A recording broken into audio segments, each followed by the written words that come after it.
I'm telling you, Louise, my best friend Janet said. He's a man, no doubt a typical man. He'll hear your proposal and immediately think about what he's going to get. Yep. I don't much like the idea of him sleeping with others, Janet. I didn't say he would sleep with anyone, Louise. He's a 40-year-old man and his best years are behind him. Do you really think he's going to be entertaining 20-year-old college girls every weekend? He'll stay home with the kids and you can run off and live your best life. Do you really think that won't blow up in my face? I looked around the table at my friends and coworkers. Louise, James is desperate to get you into bed, Annie replied. By asking for it, you'll just be able to have fun with him without feeling guilty or that you're cheating on your husband. Trust me, it's worth it, Marie added. Hubby won't know what you're doing most of the time. He'll be distracted by work, kids, and other responsibilities. Just give him some entertainment every now and then to keep him happy, and he will go through life without thinking about anything. I'll admit, the more we discussed this topic, the better it sounded. I had been happily married to my husband Mark for 18 years. We had 2 children, bought a house even though it was now our home, 2 cars in the driveway, annual vacations abroad.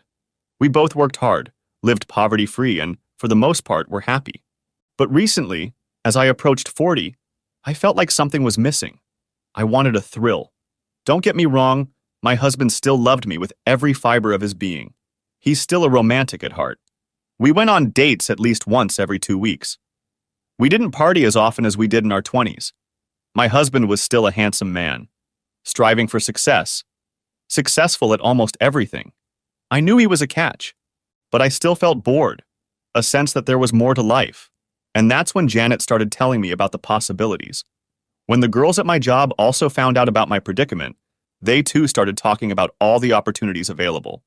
It was the modern world, they told me, and traditional relationships were becoming a thing of the past. Couples now enjoyed experimenting and sharing with each other. I wasn't sure my husband would agree to this, but that didn't stop my friends from continuing to convince me. And it was that night that finally convinced me of the need to talk to my husband. I had all the arguments I needed to convince him. As I smiled at my friends, they all smiled back as they knew what I was about to do. I'll talk to him tomorrow night after dinner, I told them. It'll be fine, Janet assured me. He'll be thanking his lucky stars. Hell, if you need me to throw him a bone while you're having fun with the young hot studs, I'm sure one of us will take him for a team. I didn't like the thought of one of my friends sleeping with my husband, but if it gave me the opportunity to find a few lovers of my own, I would eventually find it acceptable. The last thing I'd want is for my husband to hold a grudge while I'm out with one of my boyfriends. Boyfriends? I like the sound of that, especially the plural. I'd only had 3 boyfriends before I met my husband, and none of them had lasted longer than a few months. I never had a one-night stand. As soon as I met Mark, I never once looked at another man, and I rarely had to turn my head since then. At least until the last 2 years, when young men started showing up at our firm. They weren't shy about flirting with me, and I realized that I was still a desirable woman, and that men barely out of university were eager to entertain me. The realization that you still have everything ahead of you does wonders for your self-confidence. Coming home later that evening, my husband would have guessed nothing. It wasn't until he hugged me as usual, knowing he had no idea what loomed on the horizon, that I lay in silence, worried about the possible outcome, and let out a few nervous tears, hoping I wouldn't start getting upset the next night when I ran into him. The next day was Sunday. The kids played sport on Saturdays. My daughter played netball, my son played rugby league, so we always tried to do something fun for them as a family on Sunday. It wasn't forced, and as they were both teenagers, they preferred to spend time with their friends rather than their parents. My husband was a little more understanding of their longing for freedom, but I still loved the family time. Eventually, we headed out for dinner, but it was a little disappointing as both kids spent more time on their phones than talking to us. Don't worry, honey. The only thing distracting me is you, my husband declared.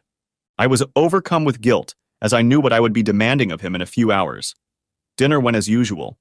My husband and I made small talk, enticing the kids to talk, and Mark made a rule: no phones during dinner.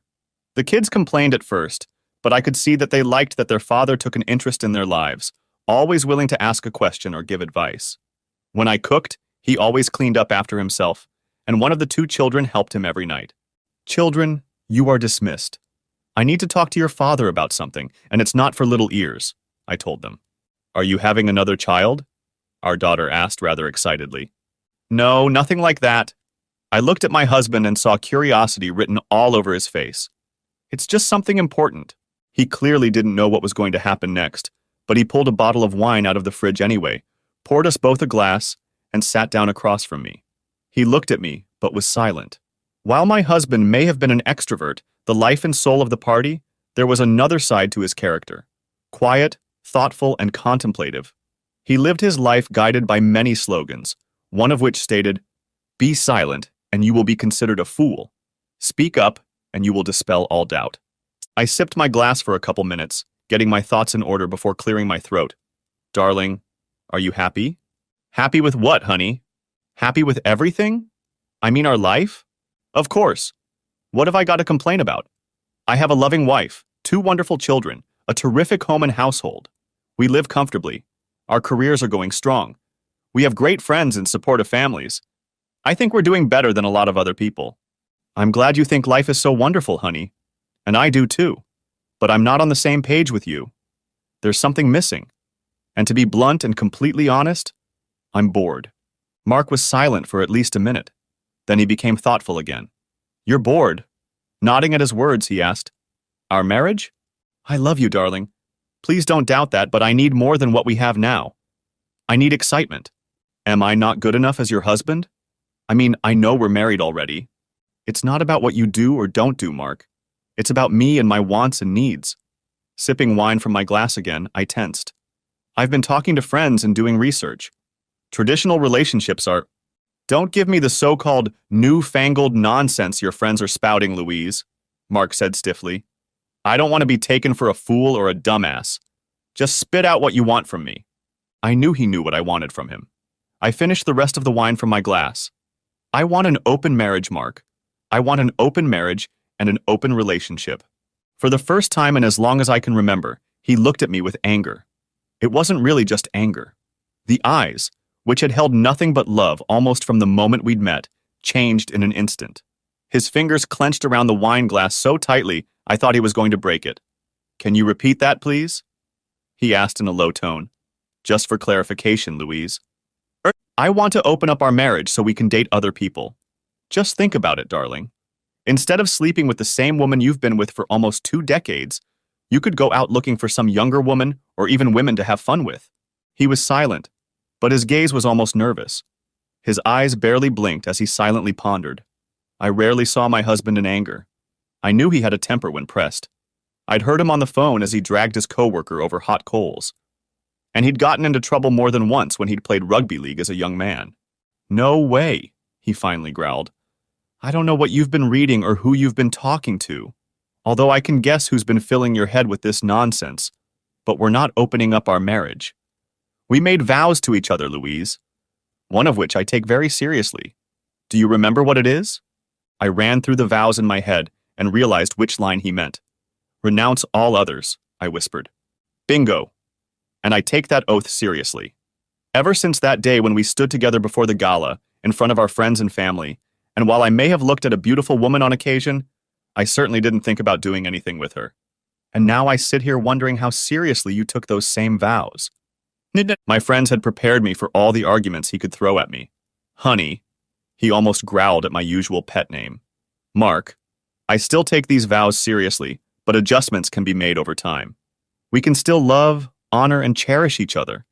We can still be husband and wife. I still love and am in love with you. But I need this. I long for something else. Something you can't give me." I knew those last words would hurt him. All men have egos, and to hear my wife tell me that he wasn't making me completely happy or satisfying me would hurt. I could almost see him gnashing his teeth, his jaw clenching, rage lighting up in his eyes. But somehow he held back. I knew I'd make him angry, but I also knew he'd eventually do what I wanted him to do. He stood up, turned around, and walked to the back door. "Where are you going?"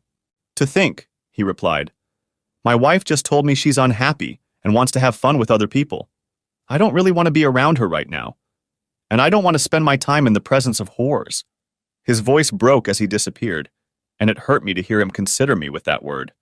I didn't see him for the rest of the night, and as far as I knew, never made it to bed.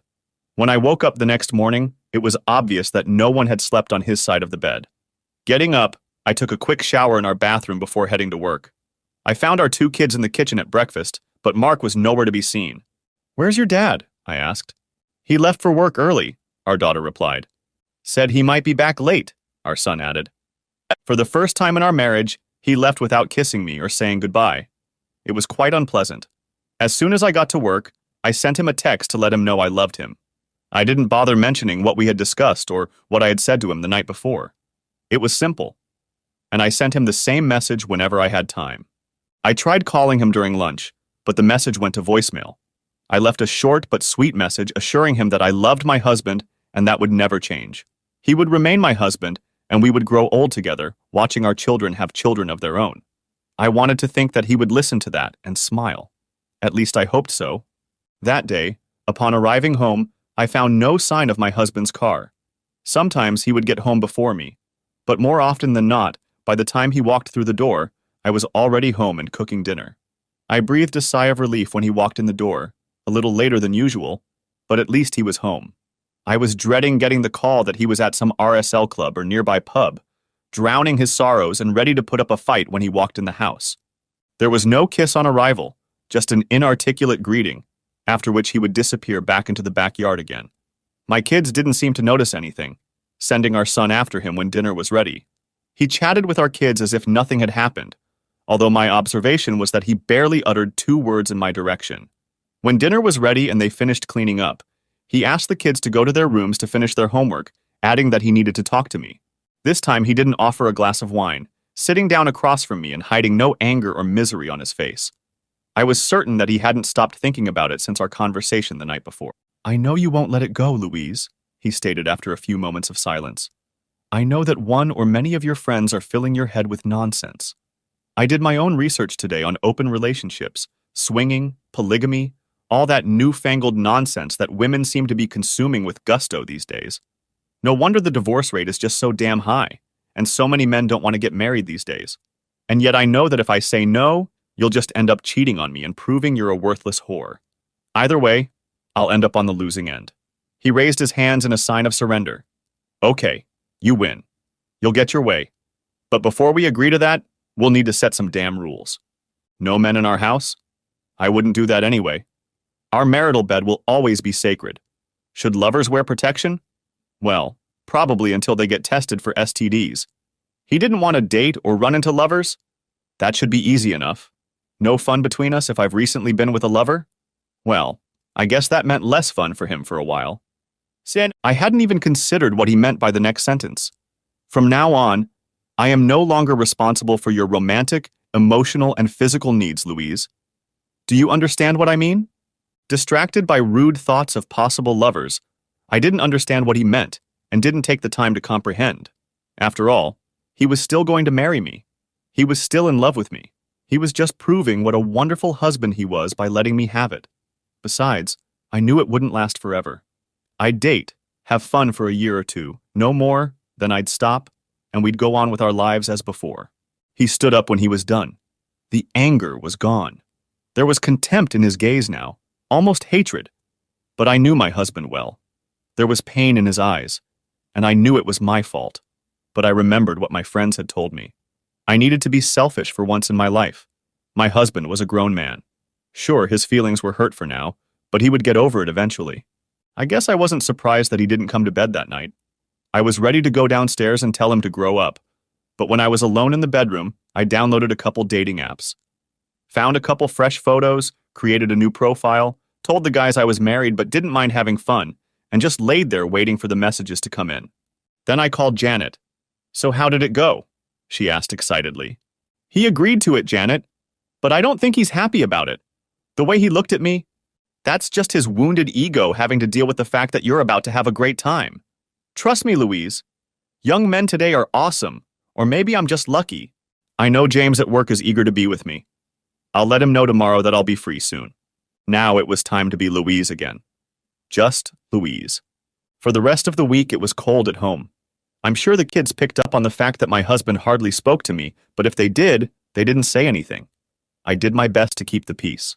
He returned to our bed, but showed me absolutely no affection. He was polite enough to say goodnight to me, but he didn't hug me, he didn't kiss me, and he certainly didn't snuggle. Friday morning, I told him I was going out with the girls that night. He hummed faintly, even though I knew he wouldn't tell me he wouldn't agree to it. He just gave me a look that I was starting to recognize, picked up his bag, and walked out of the house without another word. I had already packed a bag in case of a major fight. Whether our children noticed that their father was gone, I didn't ask. I kissed them goodbye and told them I would be home late, whether it was in the evening or the next morning. When I arrived at work in the morning, my coworkers were thrilled, and when I showed them the change of clothes and what I would be wearing, the excitement increased tenfold. I took a picture and sent it to Janet, who informed me that something was going to happen that night. I spent the afternoon letting the three young men know that I now had permission to play away from home. "Are you serious?" asked James, after I informed him that we were going out for drinks tonight. "Did your husband seriously agree to this?" "Don't mention him, handsome. All that matters is that when we're done for the day, I'm going to change and my girlfriends are going to the nearest bar. If you happen to show up, I might need company for the evening. And if you play your cards right, handsome." "What bar?" he asked, sounding rather cocky. It made me smile, for while I didn't want arrogance, I did appreciate confidence. He was young, handsome, and from the feel of it, full of energy. I told him where I would be, he smiled and said he would meet me there. After lunch, one of my coworkers approached my desk. "I saw you earlier with James," she whispered. "Are you seriously going to entertain him so soon?" "Why not?" I asked. "My husband agreed to it, so I'm not going to waste any time." "You're on Tinder?" I leaned back in my chair and laughed. My God, I've had so much interest in me within a day of posting a profile, although I have to sift the wheat from the chaff. Trust me, there are plenty of young men out there willing to have fun with older women. Pick the ones who are handsome, slender, and they usually have stamina. My husband just can't compete with that. God bless him. And how does he, deal with it? She shrugged. We don't really talk about it. He doesn't ask about what I do, and I don't ask about him. But I know he spends most of his nights at home with the kids. Does that seem fair to you? She smiled. Who says a loose relationship is fair? It's just that he agreed to it, and so did your husband. If they can't go out and find a woman, it's their fault. I bet your husband had a million ideas about how many women he was going to get. He'll probably find out that it's not as easy as he thinks it is. I wasn't so sure about that. I wasn't sure he would even go looking for another woman. He'd made it clear that he was monogamous, so him agreeing to this was rather odd. But I tried not to think about it and spent the rest of the day trying to focus on work, but constantly texting Janet. As soon as the clock struck 5 p.m., I hurried into the bathroom to change. I applied more makeup than usual. I took one last look at my phone, at the picture of my husband and our kids, then temporarily changed it to a regular picture and headed downstairs. Janet and the girls were waiting for me. No sooner had I greeted them than a shot glass and then a glass of wine was placed in my hand. Half an hour later, we were surrounded by a group of young men, most of whom were already in partnerships, as I was the last in the group to be either single or in an open relationship. James appeared. His eyes lit up at the sight of me. Once we found a booth, we got to talking, although it was obvious that all 6 girls had other things on their minds. Whenever we got up to dance, it was very rude. I was surprised we weren't asked to stop it. I have a room booked at a hotel nearby if you want to go, I finally told him. I'll be honest, James. I'm married, but I'm looking forward to having some fun. Asking which hotel, he practically dragged me out of there to the cheers of my friends. He knew where the hotel was. Once we got to the room, we pounced on each other. Next I showered, got dressed, and checked out of the hotel, with the receptionist giving me a look as it was obvious James wasn't my husband. But I didn't care. Arriving home an hour or so later, I didn't make my way into the house as I had no reason to feel guilty. Finding the bedroom empty, I went in search of Mark, as I didn't see him on the couch. I found him in the study, quite surprised to find him settled on the single bed. Shaking him gently, he woke up and met my gaze. I almost flinched at how cold and emotionless they were. Go back to sleep, Louise, he said, after which he just rolled over and ignored me. Are you going to bed? I'm in bed. I told you about the rules, Louise. You think I'm going to share a bed with you after what you did tonight? Fine, then so be it. I heard him scoff, but otherwise he didn't utter a word. Back in the bedroom, I slipped into my usual clothes and got into bed. I lay awake for a good half hour, missing his presence beside me. But if he wants to sulk and sleep alone, that's his problem. If it kept going on like this, I just wouldn't come home. For the first couple months, I limited my date nights to Friday and Saturday nights. I did my best to maintain the same old relationship with my husband, But I realized very quickly that he would rarely share a bed with me now, and I guess it couldn't be helped that the kids were picking up on something. When I asked Mark about it, he threw me a scathing look and offered to explain to them what I had asked him to do. You agreed to it, I objected. Under duress, he growled. Either agree or be tricked. Either way, you were going to go out and have fun. But the one thing I wasn't going to give you was a divorce. You weren't going to take the kids away from me. I would never have taken them away from you. Bullshit, Louise.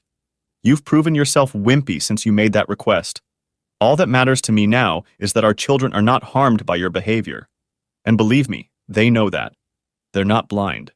I wouldn't touch you with a 10-foot pole right now. I have no idea what STDs you're carrying around right now. I flinched at the bile that came out of his mouth. I knew he was upset, but the hatred and anger took my breath away. I would have slapped him otherwise, but I had a feeling that if I hit him, he would have no problem hitting me back, and much harder at that. Things continued to get even more cold. In many ways, we were a marriage in name only. I couldn't remember the last time he had hugged or kissed me. Sex? We hadn't had sex since I asked him to. Whether he missed it with me or not, I didn't know and didn't feel confident enough to ask. Did I miss him? I'll admit that I missed him. I missed being in love with my husband. Missed the way he held me in his arms as we came down from the high. But I wasn't going to give up what I was doing just yet. And almost every weekend I had a new date on Tinder. That all changed when Janet and the girls suggested we meet regularly after work. It went from Friday and Saturday nights to 1 or 2 nights during the week and at least 1 night on the weekend. Sometimes I didn't even make it home. Not always with a guy. Sometimes I slept over at Janet's or a friend's house, too drunk to get home safely. I started storing my clothes at work or at Janet's, as it saved time going home to change and then going out. I'm sure after about 6 months there came weeks where I didn't go home at all more than once or twice a week. I was living my best life, but I didn't realize the damage I was doing to my marriage and my family. Mark is the beginning. I'll be honest from the beginning. The night my wife approached me with this request, my love for her died. Some may ask how I could so easily fall out of love with the one I had been in love with for 20 years. Honestly, quite easily. It's betrayal and disrespect. With a few words of her plea, she betrayed everything our marriage was held on, trampled on the vows we made, and in my mind, it was just an excuse for her to go and cheat on me without guilt. And as I went outside to cool down when I was ready to snap, I realized that I just had to turn off my emotions and deal with this whole issue calmly and logically. She was disputing all of my arguments, and it was obvious that she had been coached by her friends. I knew exactly who it was that was telling her things like this. In addition to the anger and resentment, there was also the frustration that my wife might have bought into it. I knew I needed to talk to someone. Only one person came to mind. Walking over to my shed, I pulled out my cell phone and dialed her number. Hi, Mark. Hi, Emily. She was silent for 5 seconds before asking, Okay, something's wrong, Mark.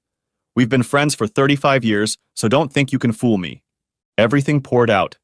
There were no tears. That would come later. No, what came out of my mouth was anger and hatred. The opposite of love is not hate, but indifference. In those moments, I hated my wife only because she took a few minutes to rip my heart out and crush it in her hands. I don't remember exactly what I said. All I know is that it wasn't pleasant. Are you sitting down, Mark? No. Have a seat, Mark. I'm going to tell you what you need to do. It's not going to be the same as what I did with Adam. This was different. You're going to have to play it differently. It's going to be hard, but that's the only advice I can give. Rely on me, Emily. What am I supposed to do? Part of me thinks I'll just walk away, but then I'd leave the kids behind, and if she ends up doing what she wants, hell knows what will happen to them. Besides, I could fight for custody, but we know how that turns out for a lot of men, and I'm not going to be a part-time dad. And forget about co-parenting. Here's what you're going to do, Mark. You stay married only out of convenience. Turn everything else off. The romance is dead. Block out your emotions. You will no longer be a shoulder for her to cry on or lean on. You are no longer the person she comes to for emotional support. And you certainly don't want to be doing that with her now, do you? The thought of making love to my wife after she's been with a lover makes me want to become sick or incredibly violent. No one wants me as a sloppy second. Exactly. That's why you've completely cut yourself off from her, except for the financial aspect. Keep your house, keep your kids, focus on yourself and them. Do the things I've been doing. Go to the gym.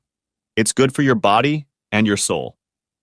I think I could lose a few pounds and tighten up some areas. Exactly. Fill your time with other things. Find a hobby or two. Reconnect with friends you may have lost touch with. And most importantly, focus on the kids.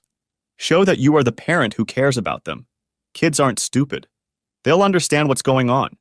And if she does decide to do this, I can guarantee you how it will go down. It'll start out slow, but eventually she'll close her head and focus on her own wants and needs. Have you seen this before? Mark, I'll be honest with you.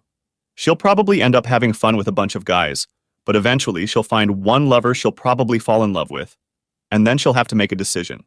Stay with her family, which will be in name only, depending on how far things go, or she'll leave you and the kids. Fantastic, I muttered. Part of me suggests you just leave now, but I realize I want to stay in my house with the kids.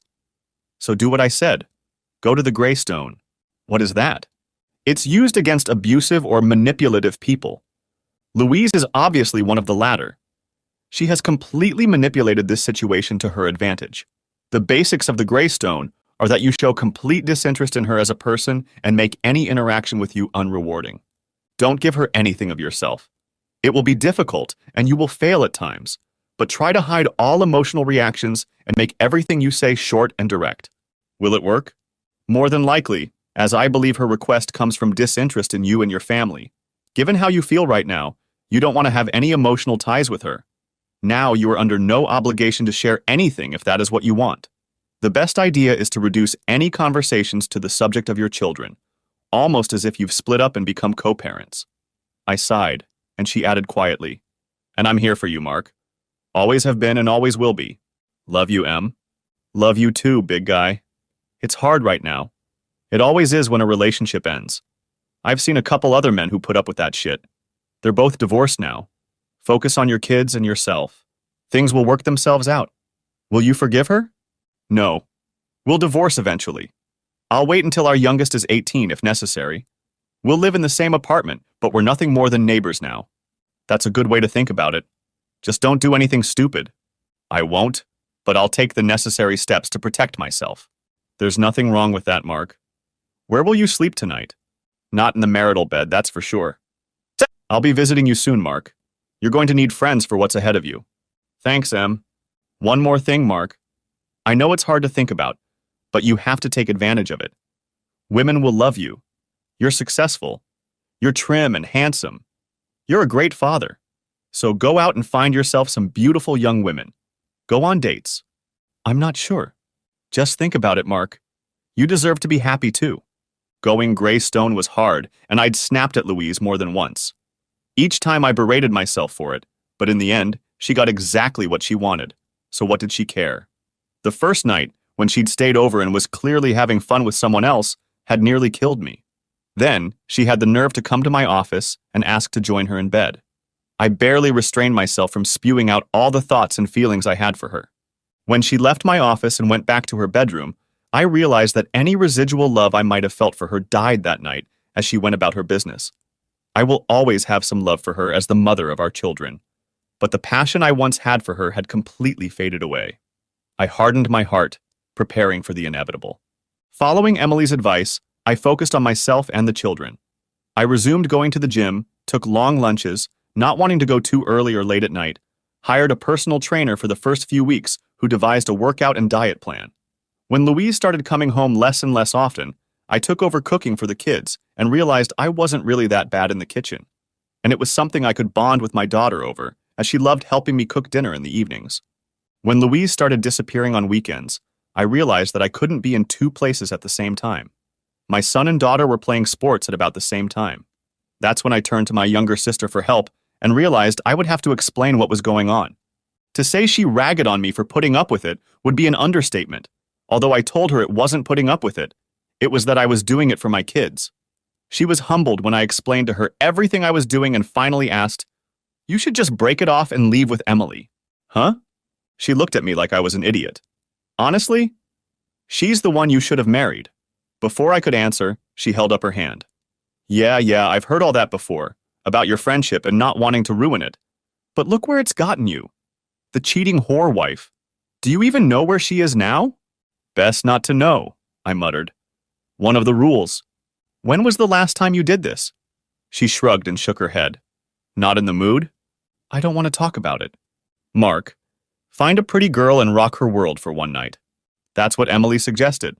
My sister laughed before I asked, Do you know anyone? My sister laughed and then laughed at me. Please, at least 3 of my friends still hold a candle to my rather handsome older brother. She squeezed my hand. The gym sessions are paying off. Getting a six-pack yet? I feel more fit than I have in a while. And when I work the bag, imagining her, or a myriad of faceless boyfriends. Wouldn't I seem awful if I admitted I see her sometimes? As long as you don't actually hit on her?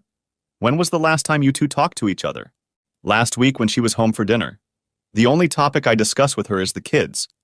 She doesn't seem to notice what's going on at all. Spent all her time on her phone. When she was in the shower, I looked. 3 dating apps, and there must be messages from several dozen men on there. I have no idea who or how many she's having fun with. I paused before adding, and the thing is, I don't care at all, because she's now my wife in name only. An absolute goddamn slut, my sister muttered. I agreed, but saw no point in putting it into words. A waste of energy. I had more important concerns right now. Besides my sister, Emily was the one person I relied on the most.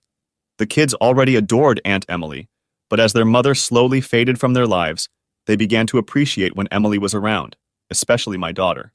Emily never stayed overnight, but we spent many evenings sitting together on the couch and usually having a drink or two. Sitting together turned into cuddling, but I didn't let it go any further than that.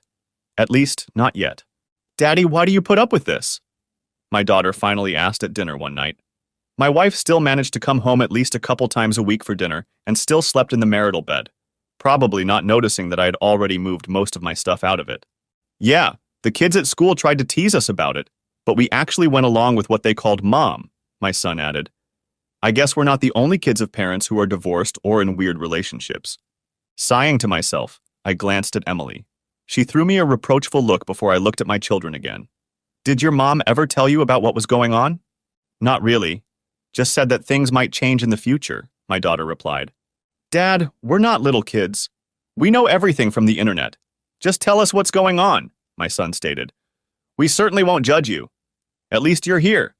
I can't remember the last time my mom said 3 words to me. My daughter wiped her cheeks, and I realized she was missing a positive female influence. Emily reached up and hugged her in seconds. I won't go into details, kids. You don't need to know. But your mom made me change our relationship. I only agreed because if I hadn't, I would have lost the house and you. Do you still love her? My daughter asked. No, I answered bluntly. My love for her basically died the night she made the request.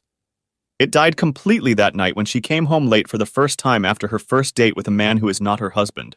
Does she even love us anymore? My daughter asked, barely holding back. Emily hugged her even tighter and looked at me.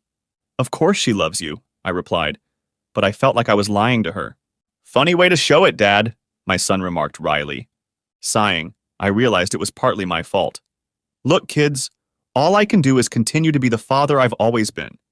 I'm doing everything I can to make sure that what she's doing doesn't affect our little family. I will always be there for you so you can count on me. I can promise you that. My sister is helping too. And I'm not going anywhere either, Emily added. If you want me around. As my daughter hugged her tightly, Emily looked in my direction, and I noticed her eyes sparkle. She had wanted children with her previous husband, but for some reason, it never happened. We like you, Emily, my son said with a smirk, and we know you make Daddy happy too. He's smiling again. My son made me blush. Emily smiled at me. The kind of smile a woman uses to let a man know how she feels.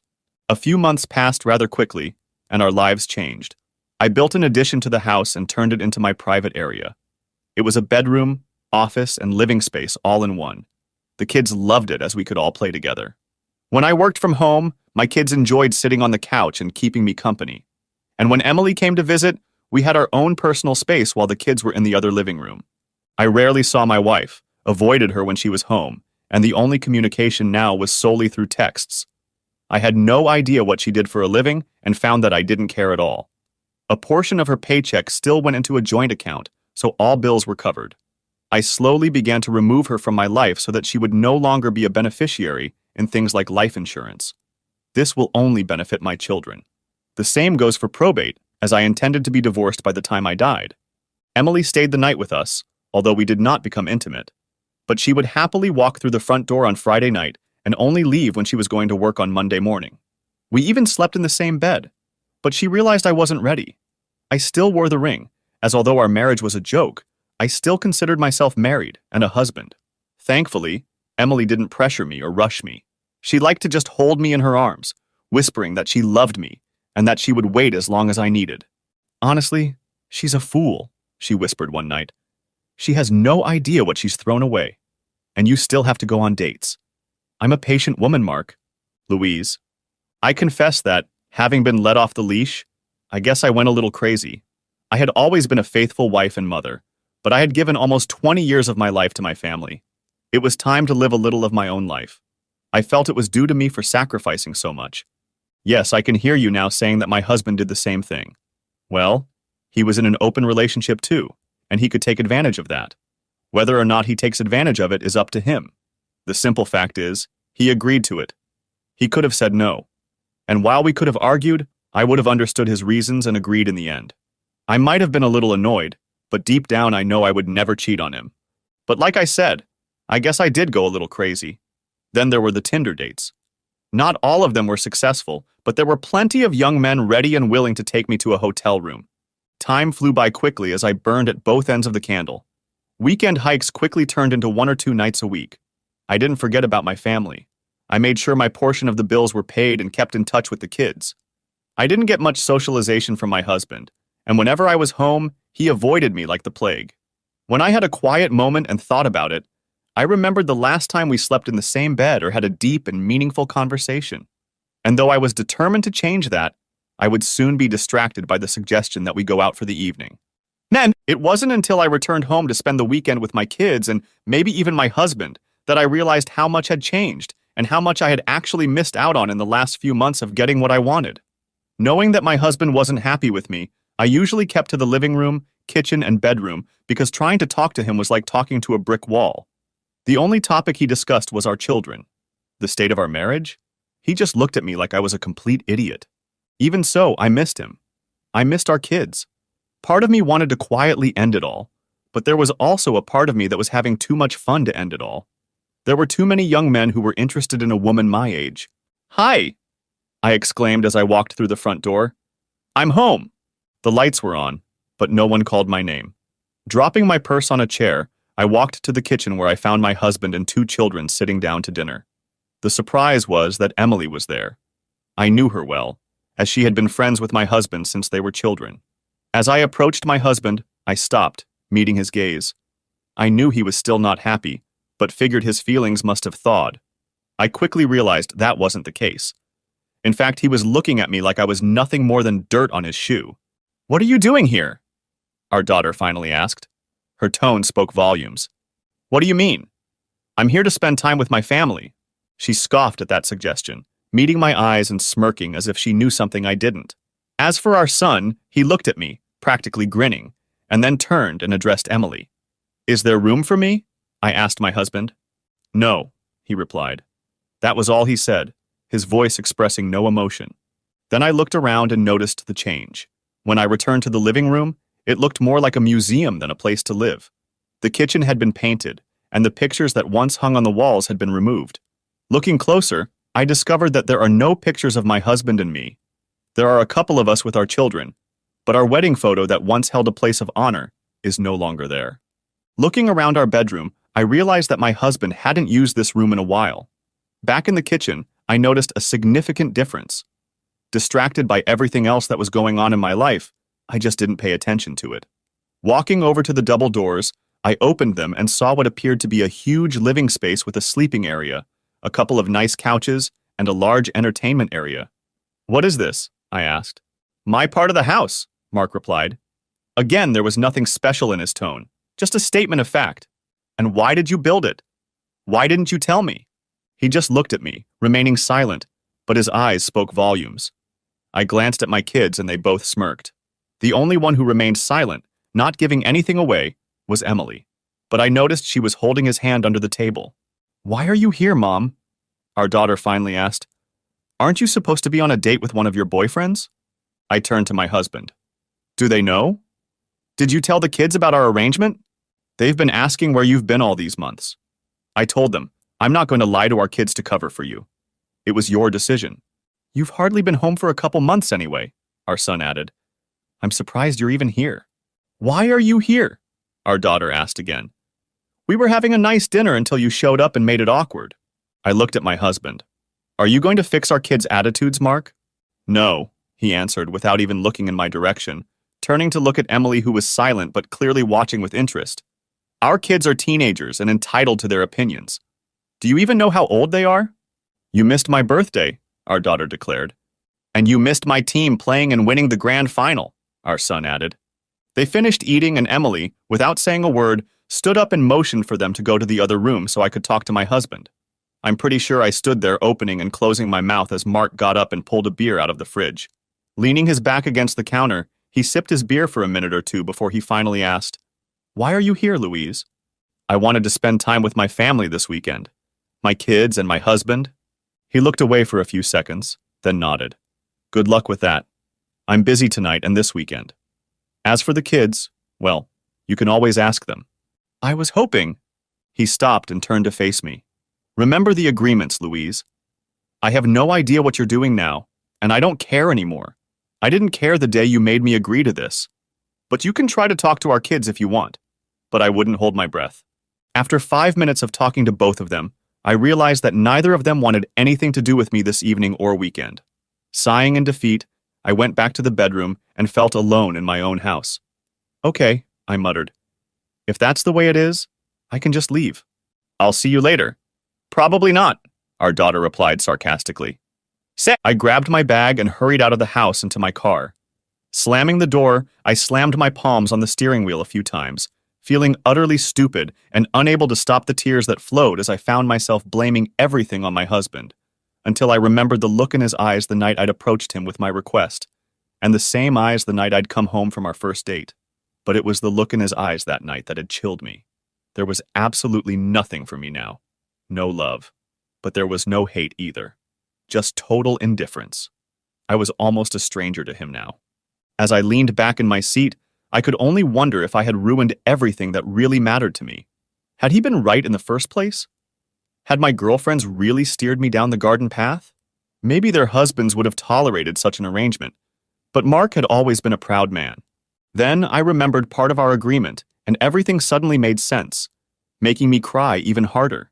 He had completely disconnected from me.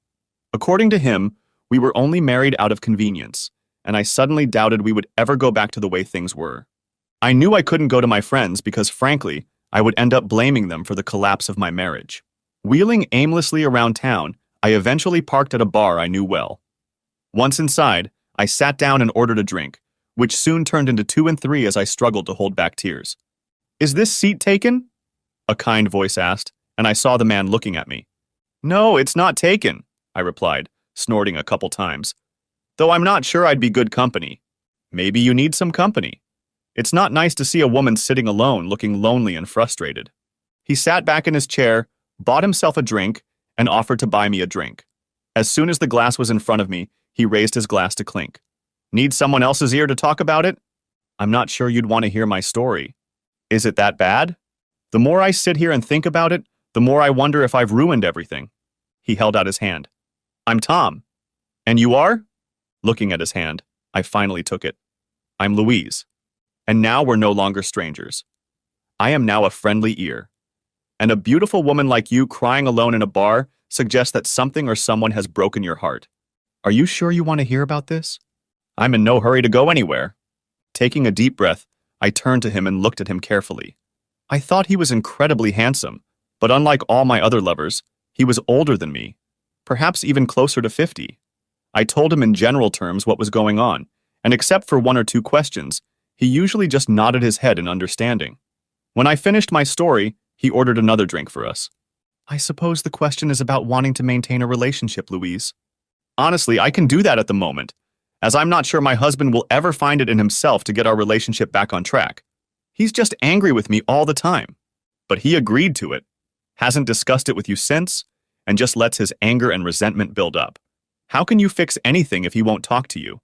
I just want my husband to love me again, I whispered. All these other men don't love me. It's just a pleasant pastime. I don't expect much from them. After another round of drinks, I was in no condition to drive. Tom asked where I would sleep that night. After suggesting I get a hotel since I didn't really want to drive home, he asked if I could ride home with him. I live alone and have spare bedrooms, he added. I don't expect anything different, Louise. I immediately agreed.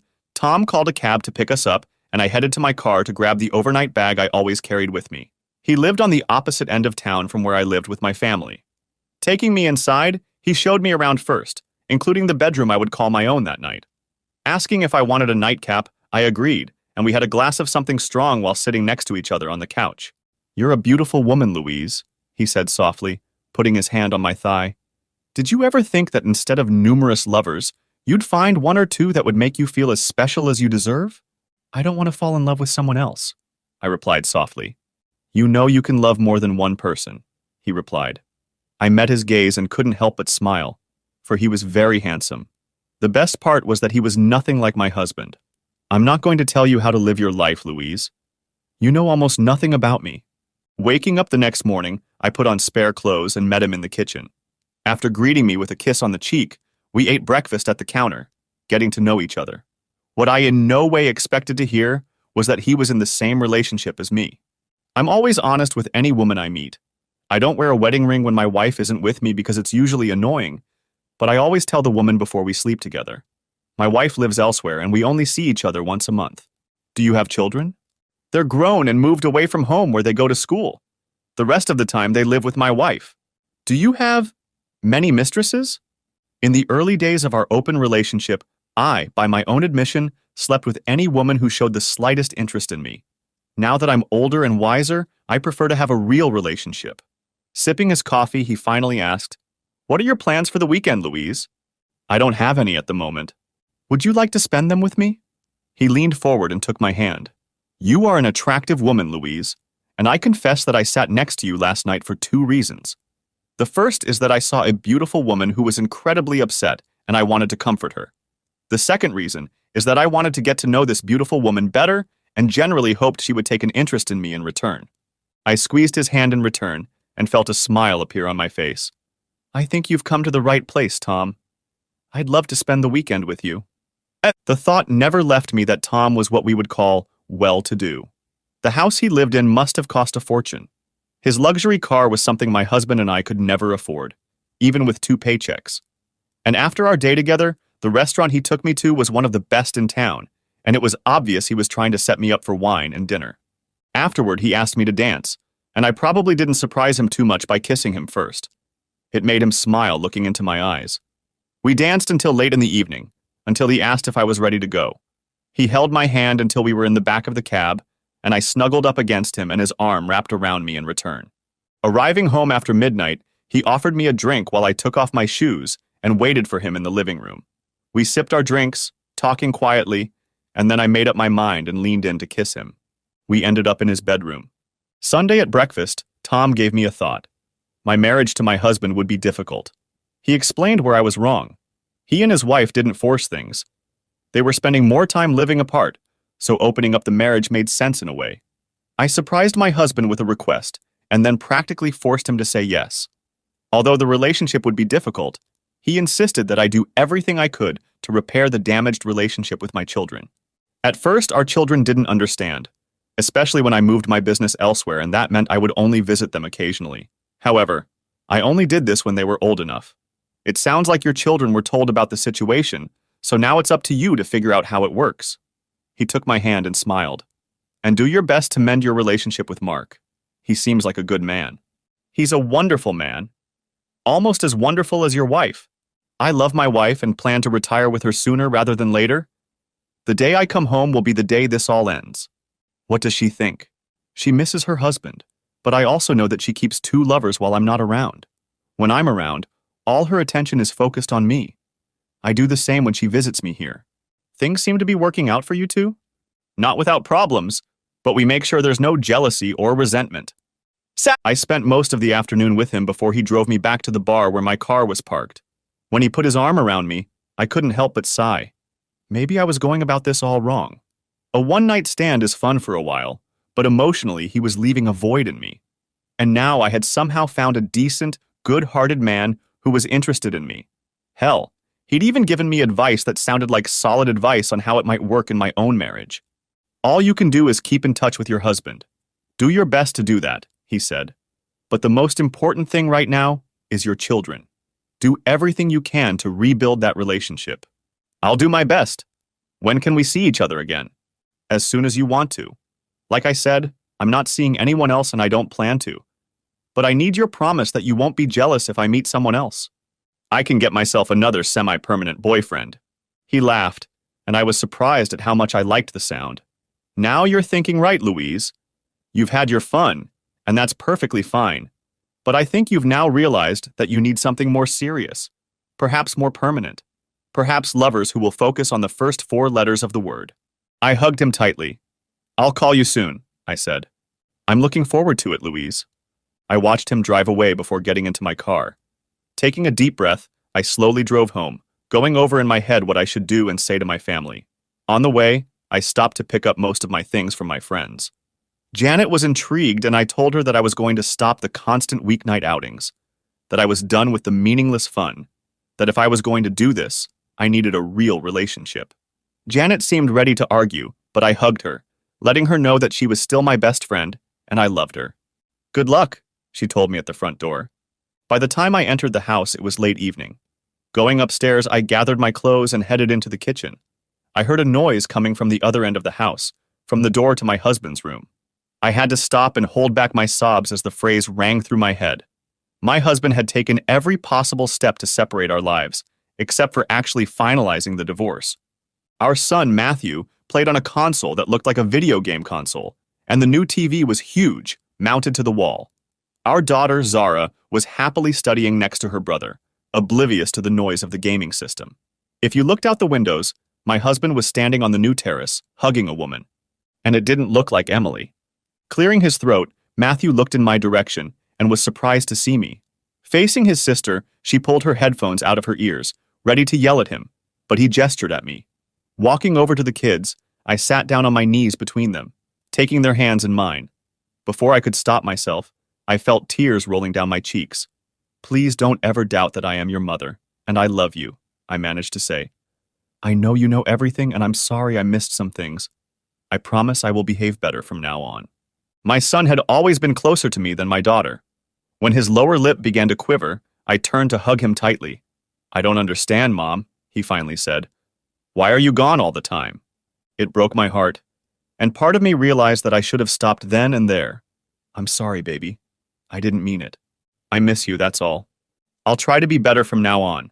Are you really with other men? Let's not talk about that, Matthew. That's something your father and I have to worry about. Pulling away, I kissed each of his cheeks and then ruffled his hair. I know I need to work with you, Matthew. I promise I'll try to attend all the home games next season if I can. I can send you a calendar of our matches when it comes out. When I turned to my daughter, she didn't look so convinced anymore. She was older than her brother. She had her own views and ideas about life, and she'd always been the apple of my husband's eye. You broke Daddy's hearts, Mom, she declared not too kindly. What a wife. You're too young to understand. She stood up, the books in her lap falling to the floor, and she stared at me. I'm not too young to understand, Mother, she shouted, contempt so evident in her tone. I'm 16, almost 17 years old. You think I don't read stuff on the internet and magazines? What happens in your father and I's marriage stays between the two of us. But your behavior and decisions affect me. And on my daddy. She then burst into tears and ran away. Sighing and backing away, I didn't even hear Mark walk in until I felt his presence looming over me. Looking into his eyes, I felt the familiar coldness. Are you staying for dinner, Louise? Nodding, I managed to answer. I'll try to be here more often, Mark. Is this your wife, Mark? A kind voice asked. And as I turned around, I saw an absolutely gorgeous woman walking towards him. And what immediately set me off was that she was no more than 25. When she smiled at me, trying to appear innocent, I almost stood up to strangle the bitch. I'm Cindy. What about no visitors, Mark? She's here for the afternoon to keep me company, and then she's going home after dinner. Not that you have the right to tell me what to do, Louise. We have a free relationship, remember? I'm just exercising my rights as a free man, enjoying the company of many beautiful women. I had nothing to reply to that. But admittedly, I felt annoyed and jealous as I watched my husband and daughter prepare dinner together.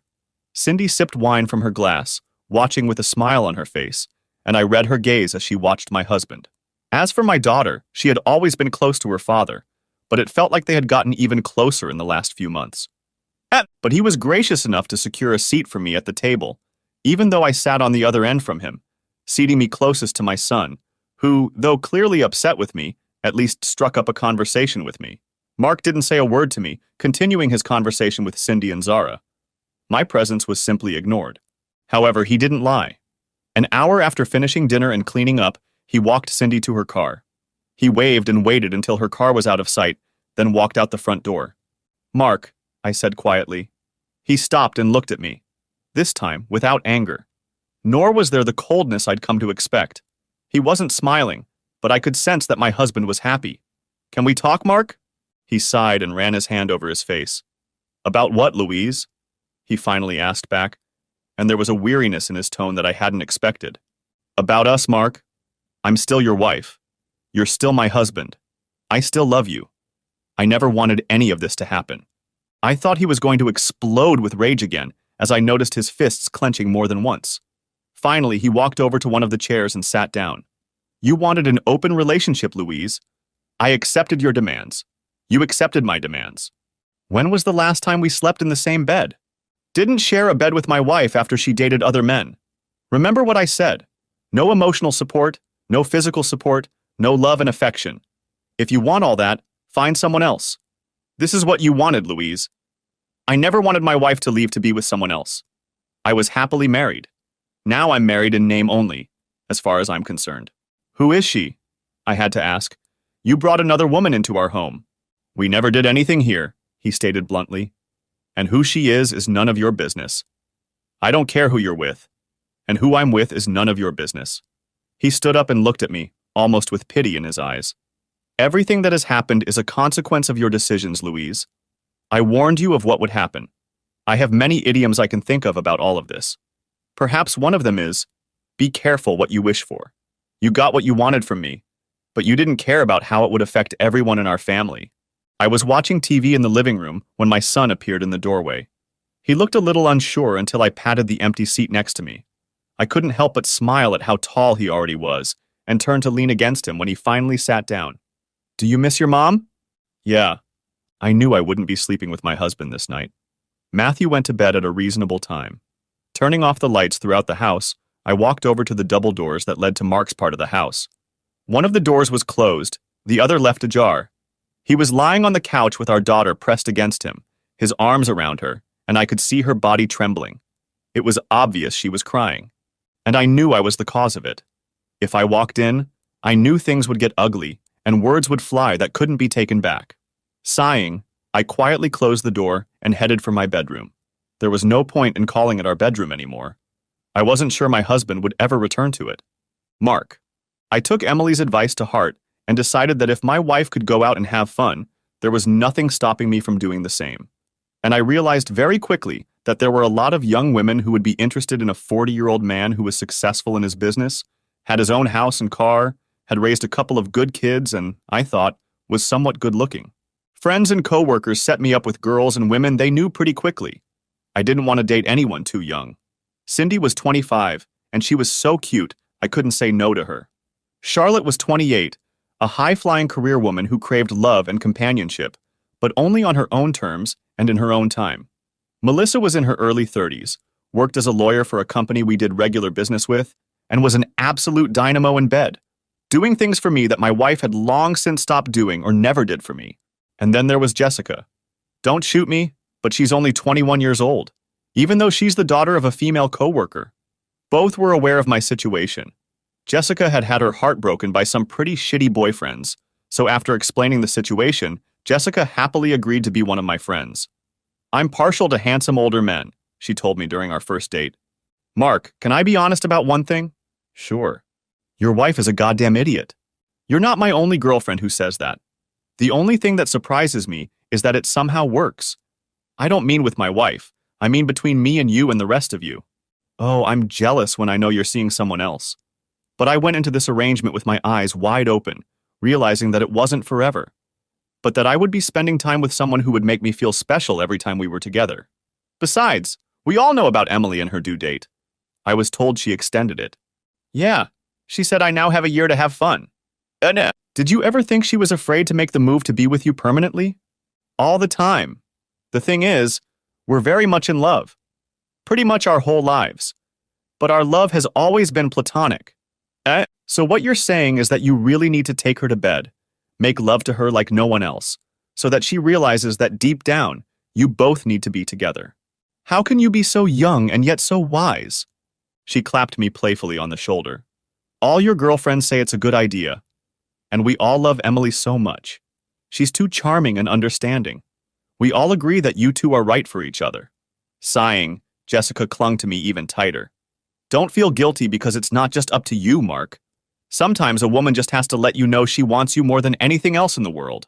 Waking up in the morning, we got dressed, went down to the lobby and had breakfast, and then went back to the room to pack, after which I drove us home. After dropping her off at her house, I got out of the car and walked her to the door, sharing one long, lingering kiss with her, after which she headed inside, turning around with a dreamy smile on her face. I knew I'd hear about it at work the next day. Arriving home a little after stopping by the store, Matthew took his usual seat in front of the TV, and I could hear him yelling into the speaker of the headset he was wearing. Zara was sitting at the table, busy minding her own business as usual. Kissing the top of her head, she turned her around so I could leave a kiss on her cheek. Have you two been okay the last 2 nights? I'm 16, Daddy. I'm quite capable of taking care of myself on my own. And your brother? He hasn't been too intrusive, if that's what you're asking. Any sign of your mother? Not since Wednesday night. Fair enough. What do you want for dinner? The 3 of us enjoyed dinner, though Matthew sat down at the table and gorged himself on his portion with gusto before returning to his game. Zara grinned at me, shaking her head as we cleaned up the kitchen together. Grabbing a beer from the fridge, I headed out onto the deck to enjoy the last rays of sunshine. Zara came out to join me and ended up settling on my lap. Daddy, are you happy? Depends on how you define it and what I'd be happy about. Am I happy with you? I tickled her, making her squirm and squeal for a few seconds. Yes, happy. I love my children and would do anything for them, as I'm sure you know. Am I happy with my current situation? Honestly, no. I feel like I'm treading water. Am I happy with my personal life in regards to anything other than your mother? I'm not going to lie, yes. At the moment, I'm quite content. I think Mom has a boyfriend. I mean, someone she's seeing on a regular basis now. Good for her. You really don't care, do you? No, honey. We're living completely separate lives now. The only thing we have in common now is you, 2 kids, some of our finances, this house, and a piece of paper that says we're husband and wife. Sighing to myself, I added, you two were never meant to be involved in this. That's what I assumed anyway. But I figured your mother's frequent disappearances would always be noticed, and I wasn't about to lie on her behalf. The thing is, I tried my best not to do the same thing, but after a while it started to seem like she was going out of her way to flaunt it, almost insinuating that she could go and do it, and I couldn't. I think you've met some beautiful women, Dad. Yes, I have 4 beautiful women to spend time with. They all know I'm married, but it's out in the open. They all know it's not forever. They all know I'm not going to fall in love and leave my marriage for one of them. Because of Emily, Zara whispered. Daddy, are you in love with her? She rarely called me Daddy now, only when she wanted to say something. Pulling her tighter against me, resting her head against my shoulder, I pondered the question. She's my best friend, Zara. She's been by my side longer than anyone else I've ever known. I've helped her through more than one relationship breakup. Broke the nose of an ex-boyfriend who was mean to her. Beat the shit out of a guy who thought cheating on her was a good idea. Sounds like love, Daddy. Your mother made my decision by taking love for granted. Emily never did that. We've never been in a relationship together. Never been intimate. But there's one person on this planet I can rely on more than anyone else, and that's her. Your mother knew that too. I know that Emily warned her that if she broke my heart, she would be the one who would have to repair the shards, and that she might just make up her mind and want to be with me. But in the meantime, are you having fun? Emily is more than aware of everything I do. Hell, she even encourages me. That's what friends are for, Dad. But I'll be thrilled when you marry her. Wait, what? Did she say something? No, but you deserve to be happy, and Mom hasn't done that since the day she made the request. Are you going to divorce her anytime soon? No, there's no need for that. She lives her life, I live mine. When you two children leave home, then I will make sure we divorce as soon as possible. Emily arrived at our house Tuesday night, and if I didn't know any better, my daughter was busy playing matchmaker the whole time. My son was a little oblivious, but I cast reproachful glances at my daughter more than once during and after the meal. By the time they went to bed, Emily snuggled up against me, wrapped her arm around my waist, and sat in cozy silence. It went on like that until she started giggling. Your daughter wasn't elusive today, Mark, she whispered. No, but we've been talking a lot lately. She wants us to get married. Emily pressed herself against me so that my arm was wrapped tightly around her. And what do you think of that idea? We need to get a divorce first. Do you love me, Mark? The only people I love more are my children. And Louise? I don't love her anymore, Emily. So, apart from your children, you love me the most? There was a time when I loved Louise more. That goes without saying. I dated her. I married her. Heck, you supported our relationship and made sure our wedding day was a success. We had kids, raised them, built a house together, and now here we are. Have you ever wondered? She hesitated, but I knew what the question would be. Not while I was married, no, because I didn't allow myself to. Plus, you were my best friend, if you don't count my wife. I was a happily married man. And now? I think about it a lot. The one thing I can always be grateful to Louise for is that I'm a father and have 2 wonderful children. That night, Emily stayed with me. Nothing physical happened, as I don't think either of us were ready. My daughter was thrilled to have Emily with us at breakfast the next morning. My son didn't seem to be that bothered. I knew he interacted with his mother much more often than his sister. He told me about the apology and promise his mother had made a couple of months ago. Since then, she has started showing up at the house a little more often. He also informed me that his mother had invited him over for dinner, a standing invitation for her daughter that was never accepted. Walking Emily to the car mid-morning, she said, I'd like to stay the night again. I think it's fine for me because we don't have sex. That's one of the rules, right? Yes, and I'm sticking to it too. Louise came home on Wednesday. I could see she was looking forward to the 4 of us sitting down to a family dinner for the first time in months. Too bad for her that I had a date planned with Cindy. To my surprise, she stood up and begged me to stay as I walked to the front door. I turned around and returned her a neutral look. Please stay, Mark. We didn't have... It's not my fault, Louise. But we can. I have plans for tonight. Our children knew about it. They didn't expect me to have dinner with them tonight. They also knew that I might not be home and that I would see them tomorrow after school. Can't you stay, please? For me? I glared at her, then turned and walked out the door. I knew Cindy was waiting for me at the nearest pub. Of course, I wasn't going to tell my wife about it. She didn't need to know, and it was none of her business. Louise. He hates me, I muttered, snuggling up to Tom. Now I slept at home alone whenever I was there.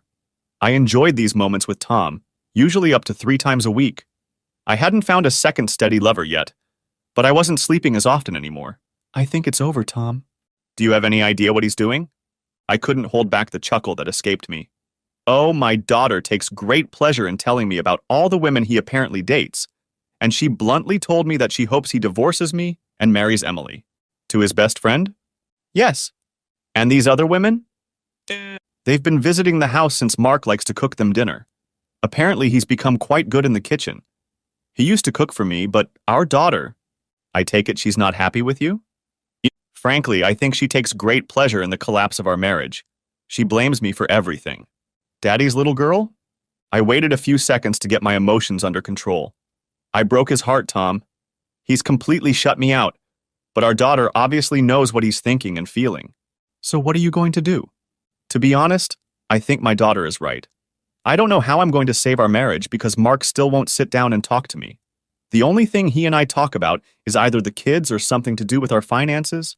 I send him texts all the time about how much I miss him and love him, but I get nothing in return. I don't even try to call him because I know he won't answer. Tom made me feel better by making love to me. If I couldn't get my husband back, Tom was someone I enjoyed spending time with. There was another man, Daniel, who was interested in me. He was about the same age as my husband, single himself, but unsure of a relationship with a married woman, despite my assurances that my marriage was probably a failure. I loved spending time with Tom, as he always made me feel special. He took me on dates. We would spend entire weekends together. We could sit for hours and talk about any topic that came to mind. We tried not to talk about our other partners, but since they were an important part of our lives, they would slip into the conversation from time to time. A few months later, we were lying in bed. I want to ask one question. Anything, Tom? How would you feel about starting to go on trips with me? I do business all the time in the States and in Europe. With a beautiful woman under my arm, I won't be so lonely. What about your wife? He grinned to himself. Too busy to join me in such matters. And I want you to come with me, Louise. I met his gaze before asking, Really? I love spending time with you and I'd like you to keep me company while I'm gone. How long will I be gone? A couple weeks to a month. Depends on what kind of deals I'm trying to make. I'll need to tell the kids at least. Of course. I realize my request will affect your ability to spend time with them. But I know your daughter is 17 now, and your son is 15. How was her birthday? Awkward as hell. Both families are obviously already aware of it. I thought she didn't want me there, but I have a feeling Mark insisted on my presence. Maybe it's a small sign that somewhere deep inside there's still love. He knows my relationship with my daughter is broken, but he knows our son still loves me. I hear from him almost every day and try to call him every night if I'm not home. When do you need to know? As soon as you can.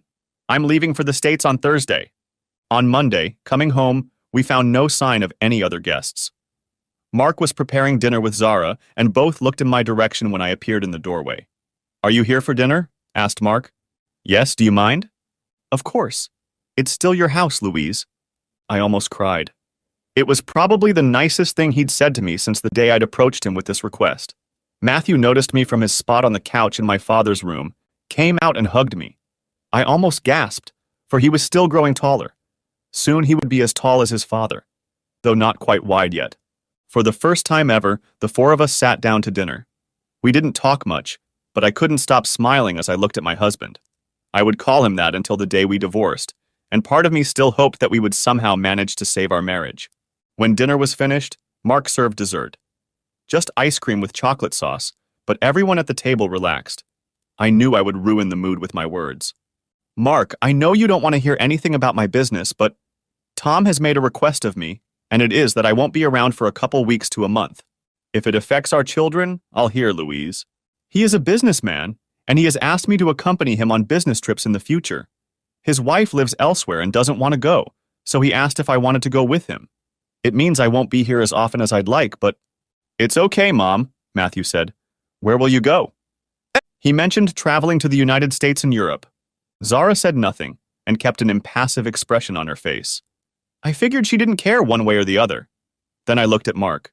He was looking at me, and I couldn't understand him either, until he asked a question I wasn't expecting. Do you love him? I love you, Mark, I answered quietly. No matter what, I'm still your wife and you're still my husband. I didn't ask that, Louise. I asked, do you love him? I don't know. I enjoy his company. I looked away for a moment before looking at him again. And do you love everyone you're with? He stared at me for a few seconds before he just smirked and got to his feet to gather up all of our bowls and dishes. Zara got up to help her father clean up, realizing that I wasn't going to get a response from him and any conversation was over. I retired to the living room, feeling somewhat relieved that Matthew had come to keep me company. Later that evening, I was already in bed when the bedroom door opened, and soon a warm body enveloped me in its embrace. It wasn't until a few seconds later that I realized it wasn't my husband. I'm sorry, Mom, he whispered. Turning around, I hugged him tightly and burst into tears. No doubt my son wasn't ready for his mother to fall apart.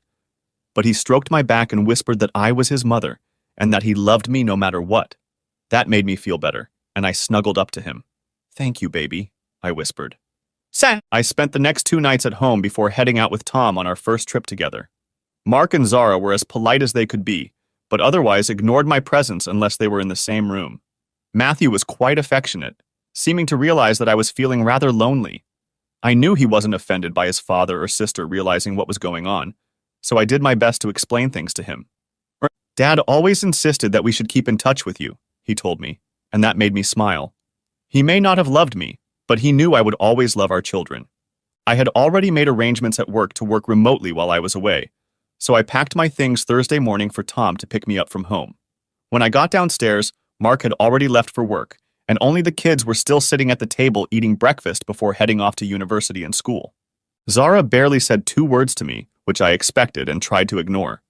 I did get up as she was leaving and asked if I could give my daughter a hug. There must have been something in my tone because she softened a little and hugged me for a few seconds. I really love you, Zara, I whispered. You are my firstborn. She let go of me, and without meeting my gaze, she murmured that she hoped I had a good time before disappearing out the door. I was the last to leave.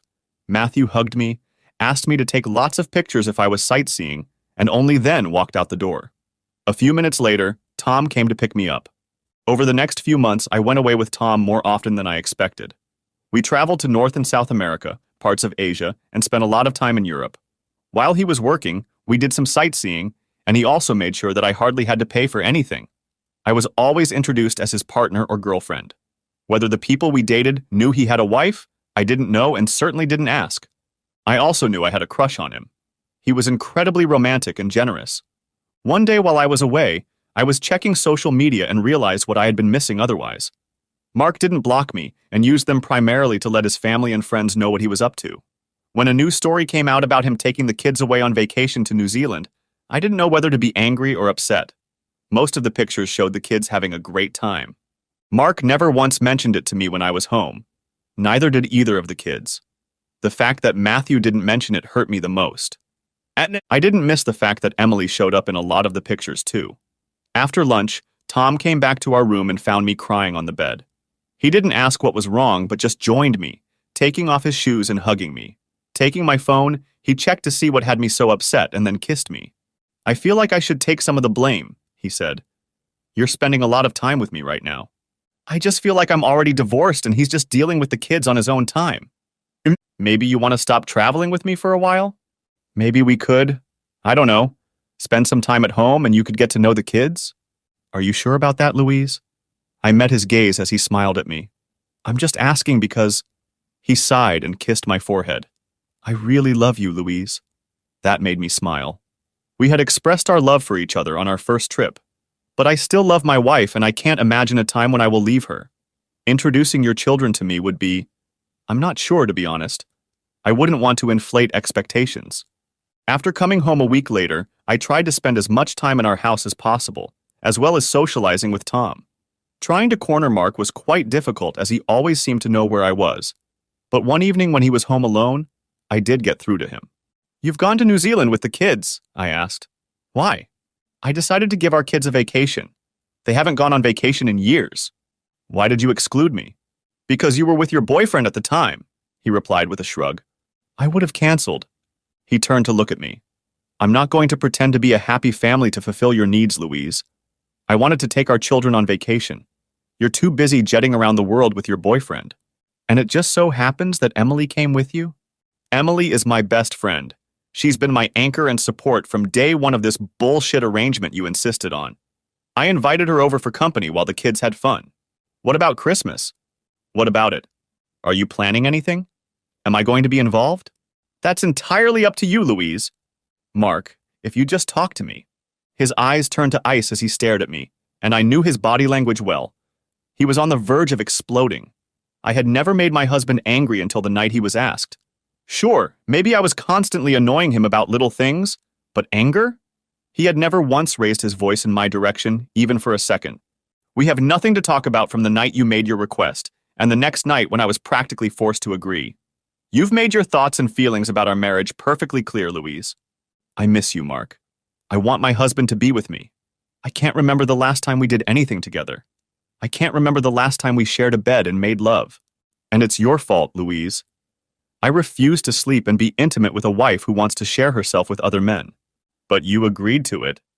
He looked at me and started chuckling, shaking his head. You still don't get it, do you? I never wanted anything like that. I wanted my wife to stay faithful to me. But no, you just had to go out and have fun. Go and entertain a few other men. By doing that, Louise, you gave up virtually all privileges regarding my role in the marriage. Either I agreed to an open marriage, or my wife would unravel and go and cheat on me. Either way, I would lose. I would never cheat on you, Mark. No, you would. You were so eager to have fun with other guys that I know you had at least one man in mind when you made your request. Don't take me for a fool, Louise. You're sleeping with another woman too, Mark. Don't make it all about me. What's good for the goose is good for the gander. I wasn't going to just mope around the house while you had fun with everyone else. He took a step toward me, and his anger melted away. I know it was your goddamn slut girlfriend Janet who put all that nonsense in your head. Are you aware of what's been going on with her lately? Her husband finally kicked her whore ass to the curb. I learned a lot from him. She's been out partying her ass off. And he had to stay home and take care of the kids and practically be a cuckold. Do you know she started bringing men home and having fun with them while he was in the house? I felt my jaw drop. I had barely spoken to Janet in months, but I had never expected her to be so disrespectful to her own husband. I hadn't heard from any of the other friends I'd met at all. But I also remembered what I'd been told before all of this started, that they go out and have fun, and husbands. My head dropped as I realized that Mark had guessed everything, and probably from the beginning. I don't know exactly what they would say, Louise, he said, and the anger in his voice was gone. There was just no emotion in it now. But I can make a few guesses, and I know I hit the mark most of the time. You took the word of a few whores, and with your request, you destroyed our marriage, our home, and everything that made our union so special. And there's no going back to what we once had. He stepped forward again. Why is that, Louise? You never explained why. Was I a bad husband? Was I a bad lover? Did I make you unhappy? If you wanted a divorce? I was bored. Not good enough, Louise. Boredom is no reason to tell your husband you want to have fun with other men. Try again.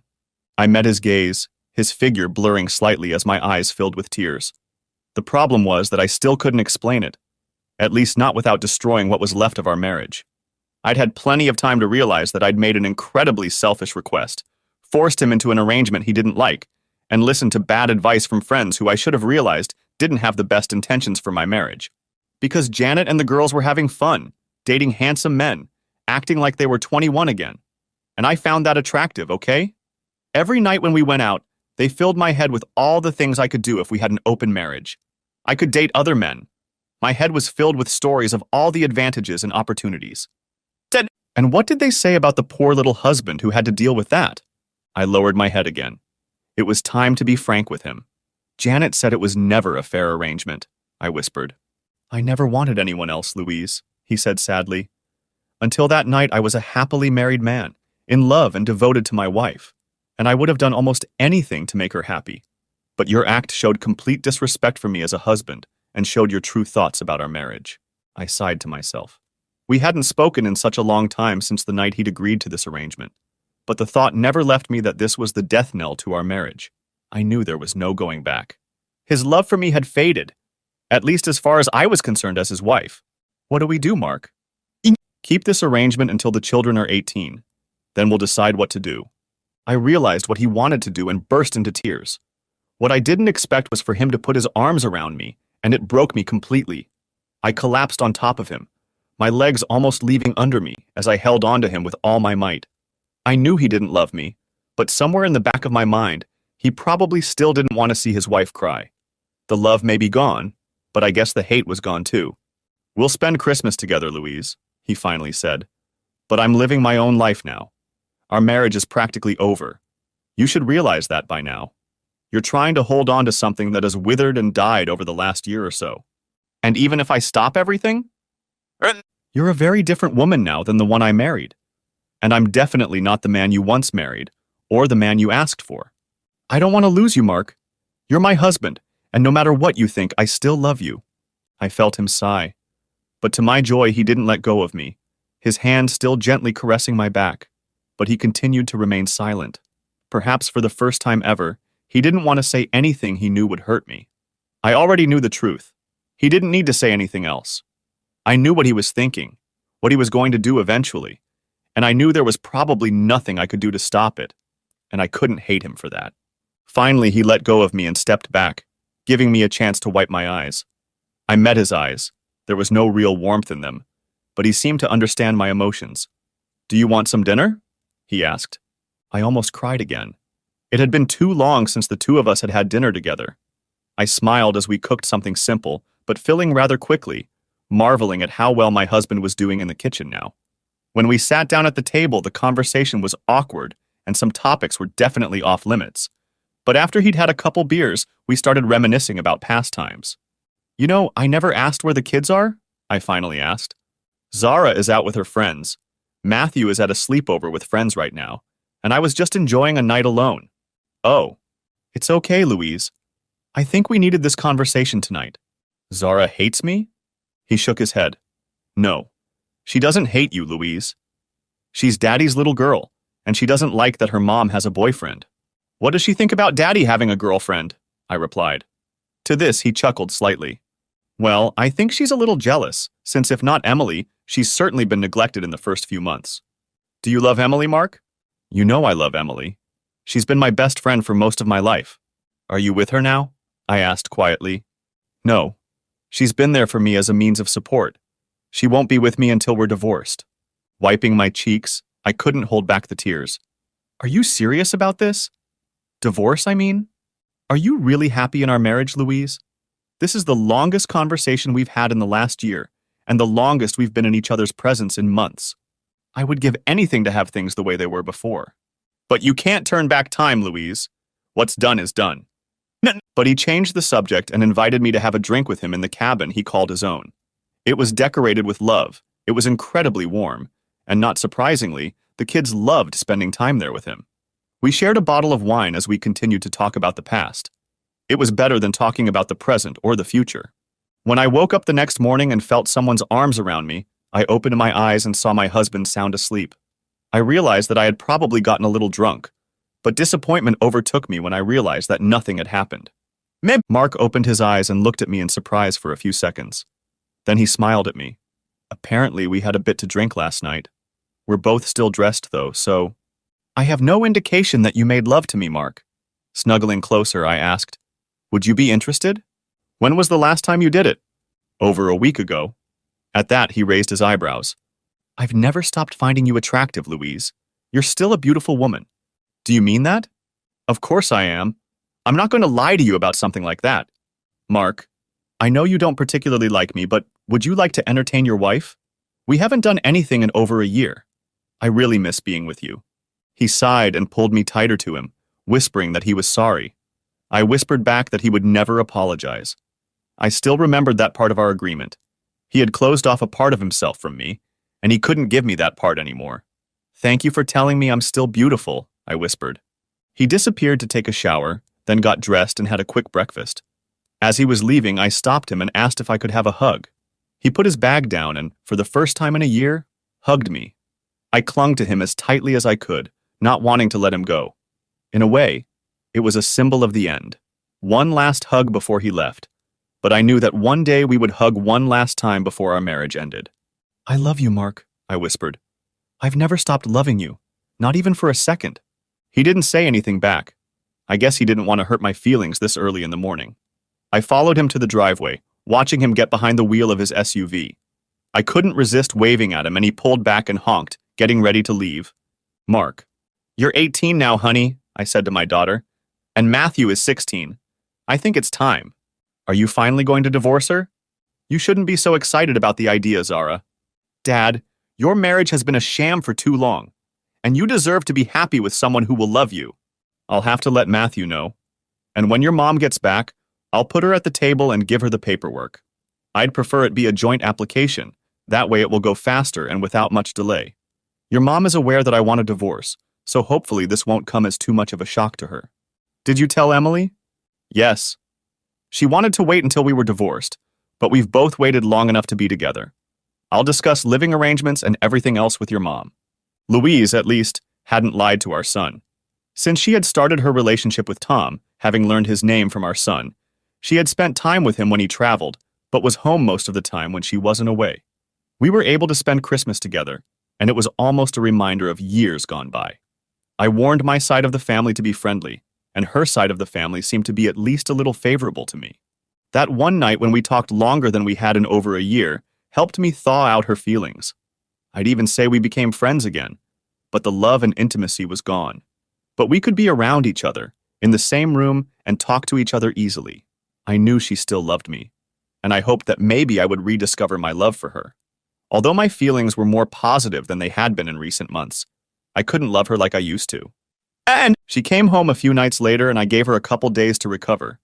I wasn't going to be cruel and file for divorce as soon as she showed up at the door. The hatred I had felt for her in those first few months was long gone. After finding my own girlfriends, I even began to understand her, but only up to a point. It was Emily who helped me stay calm most of the time. One evening, we sat down to dinner as a family, and I was pleased to see that Zara had become affectionate with her mother.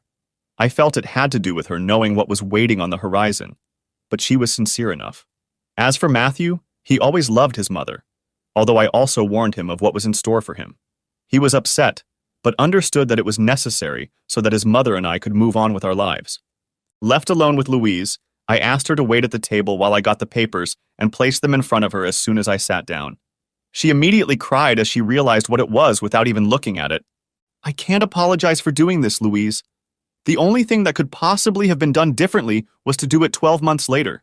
But I stayed here because I wanted to be near the kids. And when I left the hate and started living my life, I didn't mind sharing a house with you. Neither of us brought lovers here to dirty up what was once our bed together, and we never flaunted our other relationships." I took her hand and squeezed it. "Read the papers, and if you agree, we can file them as a joint application. Zara is 18 now, so she is no longer considered a child. Matthew is 16.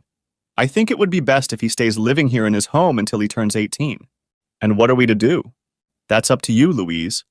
I took a deep breath, squeezed her hand, and made sure she was looking into my eyes as I added, "I'm going to be with Emily. As soon as we get divorced, I'm going to propose to her. More than likely, I'll move in with her. As for this house, you can either buy me out or we can sell it. Are you going to stay here?" "I don't plan on leaving yet, Louise. I don't know what your plans are for the future, but now that our children are grown, I feel it's time for us both to move on." "I never wanted this, Mark," she whispered, wiping her cheeks with her free hand. "I know that, Louise. I know you wanted it to last for a short time, but it's still going on. And I've already told the other women I'm involved with that I'm going to divorce you and move on with the woman I'm in love with." I knew those words would hurt, and they did, as Louise cried even harder. I wasn't heartless and continued to hold her hand, which she clutched tightly. "If this was a year ago, Louise, I would have said things that would have broken your heart even more and caused you real pain. I don't want to do that now. I want to end our marriage on good terms if possible." "I think she'll win in the end," she murmured. "Emily warned me about breaking your heart. She's always looked out for my best interests, and I suppose you know I did the same, considering how I treated a couple of her former partners. Can we stay friends, Mark? We're already friends, aren't we?" That made her look at me and smile. "We've gotten closer in the last few months than we have in the 12 months since that request. Now it's been almost 2 years. Our relationship isn't what it used to be, and it's never been the same. But we have 2 children, and that will always bind us together. When will you move out?" "I'll coordinate a date with Emily if you want me to move out. If you want me to stay, I'll stay, but you'll have to put up with Emily coming to visit and me no longer hiding our relationship from you." "I'm not sure I can live with that," Louise whispered. "Then I'll leave, Louise. It's okay. We've already talked about it, and she's happy for me to be with her all the time. She really loves you, doesn't she?" I didn't regret anything in our relationship until that night, Louise. I fell in love with you, and marrying you was the best day of my life. The birth of our 2 children will always equal that. I still have no regrets whatsoever. I loved you with all my heart for so long, and I gave it all up. Go through the papers. I'll send them back as soon as you sign them. I'll talk to Emily and arrange a date for my move." She didn't cry much. I hugged her back, stroking her back. I realized that I had just broken her heart in return. I knew she was living in hope that we could save our marriage, but she also knew that I had talked about divorce more than once. In the evening, after going to my side of the house, I called Emily and told her that I had given the papers to Louise. She tried not to betray her excitement when she asked when I would be moving in with her. I knew I would be moving out of the house since Emily owned her house and was looking forward to me moving in. The fact that I had left the house to Louise didn't bother me, as I knew she would agree to sell it as soon as Matthew was old enough. The house wasn't as uncomfortable as I thought it would be. In fact, I felt a weight lifted off my shoulders. The tension eased as I finally made a decision. As for Louise, I knew she was upset, but she bravely kept her cool. Zara told me more than once that she overheard Louise talking to Tom and told him that she needed some time as she had put him on notice of what had happened. Louise disappeared the day I moved in, taking Matthew with her, who went to see her parents. They were privy to everything, including our divorce. She had signed the papers, and now all that was left was to go through the court and wait for the final judgment dissolving our marriage. Emily came around as I was packing up the things I was supposed to take to her house, which, to be honest, wasn't much. When she arrived, I greeted her with a kiss. After packing boxes and a couple suitcases into my car, she took a couple other smaller boxes with her because she insisted that her house was going to be our home, and she needed signs that we were living there together. I'm not going to lie. I left the house for the last time with a heavy heart. I had been officially married for over 20 years. We didn't celebrate that anniversary, of course. There was no point since we both knew the score of our marriage. But for most of my life, the house had been a warm, welcoming place. There are 1,000,001 good memories associated with it. Before I left, I wrote Louise a short letter that I hoped would make her smile. I no longer felt hate or bitterness. I was living my life, and it was time for Louise to live hers. When we arrived at my new home, we dropped off most of our things and left them in one of the 2 spare bedrooms, and he made sure most of my clothes were in the one that was now our bedroom. I've had several tests, Mark, she whispered. I'm still capable of having children. That made me lean back and I felt a smile appear on my face. I know we've only discussed this in passing, and I know you already have 2 grown children. We can definitely discuss it. I love you, Mark, and over the past few months I've fallen in love with you. Emily, you've been my best friend for most of my life. Believe me, I feel the same way now. When was the last time you were with someone? It was a couple months ago, Emily. I've always been uneasy about my health, but I knew you'd want to know, so I got tested as soon as I had my last time with Cindy. I'm fine. When was the last time you were with someone? She immediately became self-conscious and blushed. How long ago? Just waiting for you to start divorce proceedings, Mark.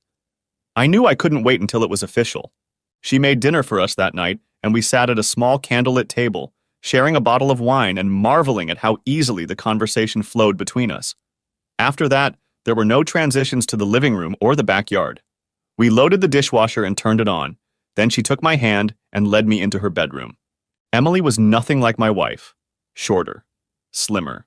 2 months later, a month after our divorce was finalized, and I had received the final papers, I proposed to Emily after we shared a lovely dinner at the harbor. She rushed to me as soon as I put the engagement ring on her finger, and when we got home, my bride never failed to thank her fiancé for making her so happy. Of course, I couldn't help but tell the kids about it. Zara was thrilled, as she just adores Emily. Matthew was happy, even though I knew my son well. I think he always hoped his parents would make up someday. I didn't tell Louise because, truth be told, after I moved out and during the divorce proceedings, we kept our distance. Everything was settled without having to see each other in person. Emily didn't want a lavish wedding. All she wanted was an engagement ring on her finger, a chance to wear a white dress and say the vows that would make us husband and wife. My second wedding was small, 6 months after I proposed. Only close family and friends were invited. Both my children attended the wedding. Matthew was a little surprised, but eventually accepted the invitation, figuring he might want to show loyalty to his mother. I did not invite Louise as I knew it would hurt her too much. By this point, we were socializing again and had invited her over to my house more than once. Emily didn't have a problem with Louise. I don't know how Louise felt in response, but Emily suggested after one visit that my ex-wife was living with a lot of regrets. On our wedding day, Emily was 5 months pregnant. She was radiant and looking forward to becoming a mother. I couldn't wait to be a father again either. Epilogue.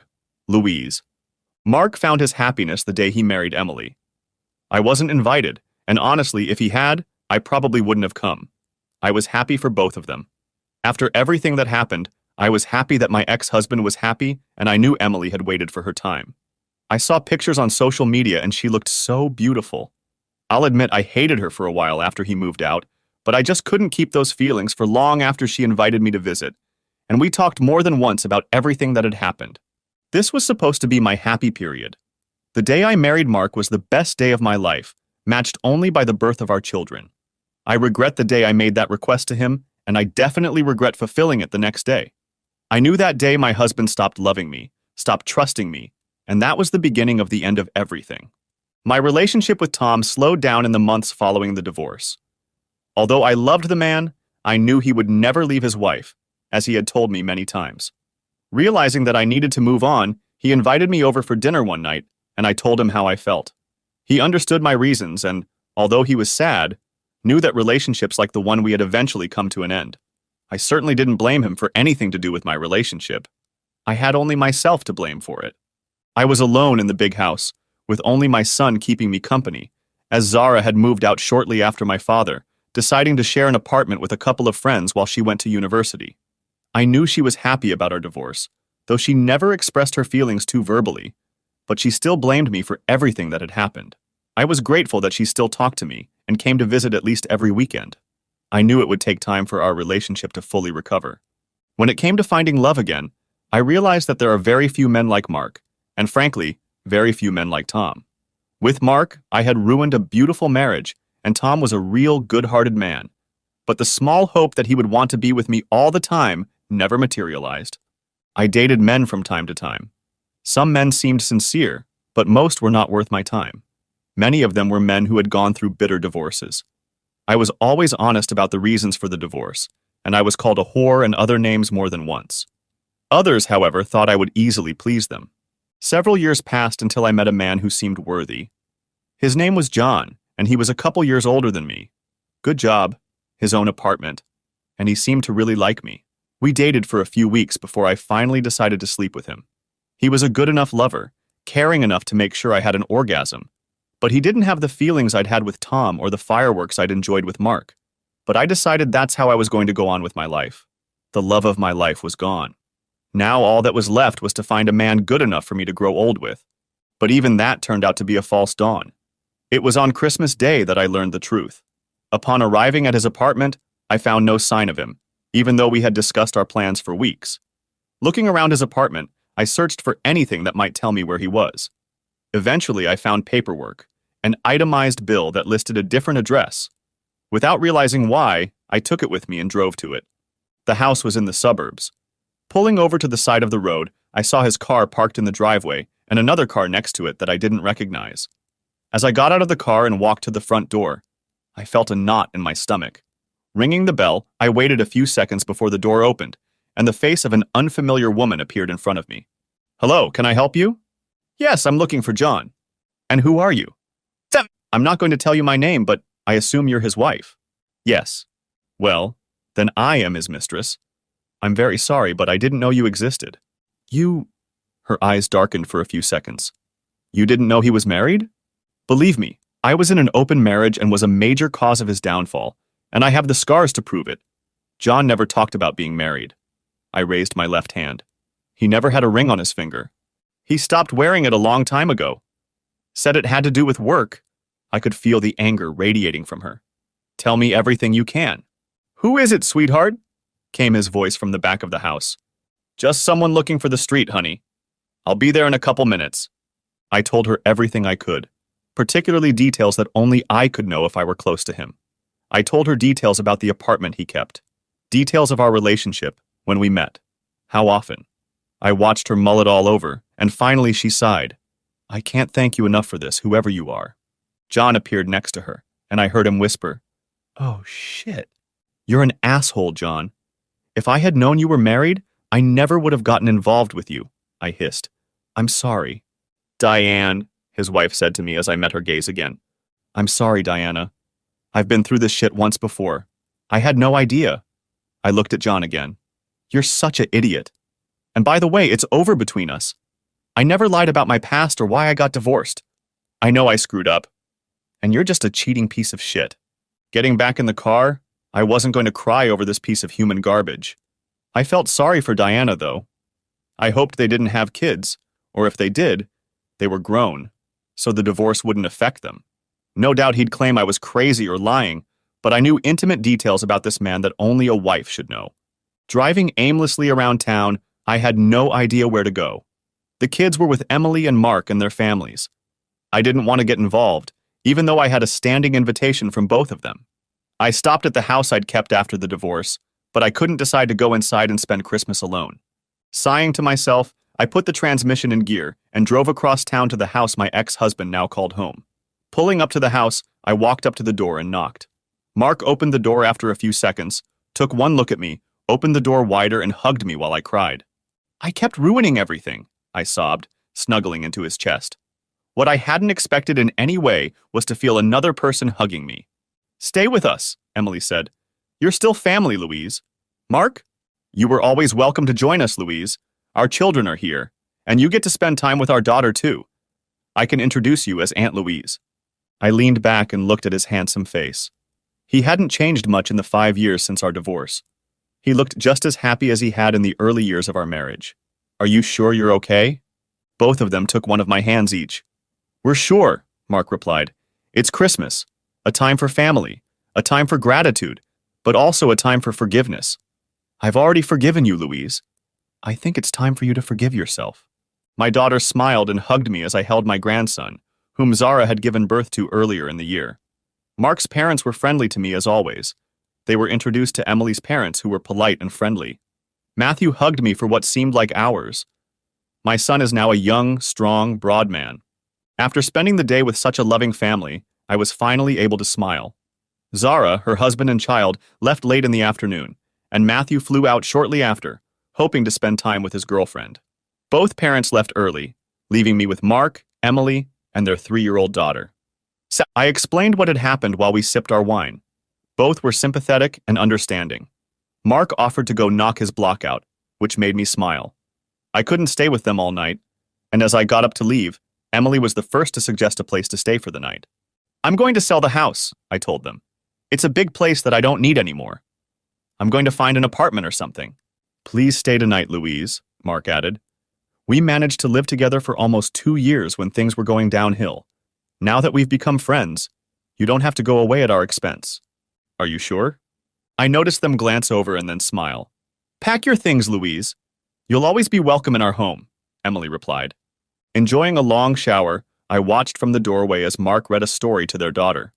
More than once I had to hold back from crying, remembering how he had done the same thing for our daughter once long ago. Heading to the guest room that Emily had quickly prepared for me, Mark gave me a hug before Emily did the same. I hope we can be good friends in the future, she said quietly to me. If it means I get to see him more often. Do you still love him? I nodded at that question, barely holding back tears. I'm so sorry, Louise. I hope you know what I mean. I'm sorry too. I heard their bedroom door slam shut and close the door to my bedroom. As I lay in bed, I hated the fact that I was alone, but it was better than any other option but being with Mark. Lying there, I pondered my life and where it was going. Maybe I should give up dating and focus on my career and grandchildren. There wasn't an ounce of jealousy in Emily. She had the man she wanted, and I certainly wasn't a threat. Maybe I could just be a friend to her. Tomorrow was another day. Eventually, I would figure it out. The end. Thanks for watching. I hope you enjoyed it, so subscribe to my channel and watch the next video.